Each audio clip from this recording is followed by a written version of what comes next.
Hello दोस्तों, आज हम बात करेंगे जूनियर वकील के लाइफ के बारे में। जूनियर वकील वो आवाज़ है जो सुनाई नहीं देती। जूनियर वकील अदालत में सबसे पहले आता है और सबसे आखिर में जाता है, लेकिन उसकी मौजूदगी को सबसे कम महसूस किया जाता है। कानून की किताबों में उसका कोई अलग अध्याय नहीं होता, फिर भी हर फाइल, हर तारीख, हर मुकदमे में उसकी छाया मौजूद रहती है। कॉलेज में सपने पढ़ाए जाते हैं, वकील बनो, समाज बदलो, लेकिन कोर्ट में आकर सबसे पहले इंसान टूटता है, सिस्टम नहीं।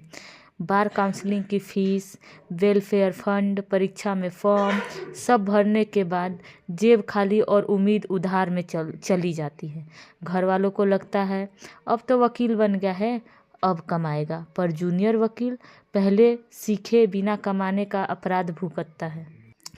सीनियर के चैम्बर में दाखिल ऐसे मिलता है जैसे कोई एहसान मिल गया हो और बदले में आत्मसम्मान गिरवी रख दिया जाता है। मोटरसाइकिल, फाइलों का बोझ और सीनियर का गुस्सा, यही जूनियर वकील की रोज़ की किट होती है। तारीख लेना, पेशकार को मनाना, बाबू के आगे हाथ जोड़ना, यह सब अनुभव कहलाता है।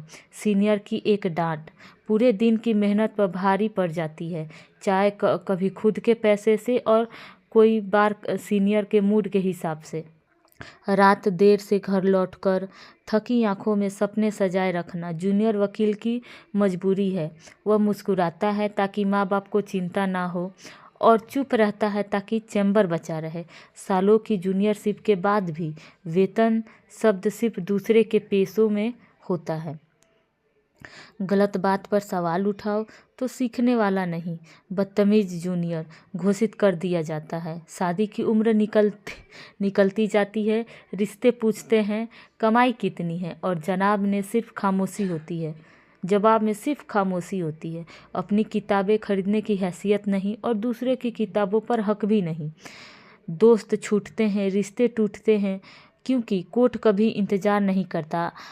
अपना लाया हुआ मुकदमा भी जूनियर का नहीं रहता। फीस पूरी जाती है, हिस्सा शून्य। अदालत में उसे सिर्फ तारीख वाला वकील समझा जाता है। समाज उसे वकील साहब कहता है, पर उसकी कमाई मजदूरी से भी कम होती है। दूसरा काम करने की सोचे तो लाइसेंस पर तलवार लटक जाती है। चैम्बर छोड़ा तो बदनामी तय, क्योंकि मुफ्त की कमाई मेहनत जो छिन गई। जब कभी आज़ाद होकर वकालत शुरू करता है तो यही सवाल सालता है, इतने साले क्यों सहा। फिर भी अगली सुबह वही काला कोट पहनकर, वही उम्मीद लेकर अदालत पहुंचता है, क्योंकि जूनियर वकील हारता नहीं है, वह बस रोज़ थोड़ा थोड़ा टूटता है एक और जूनियर वकील की कलम से। ये कहानी रची गई है। अगर आपको अच्छी लगी हो तो कमेंट ज़रूर करें। धन्यवाद।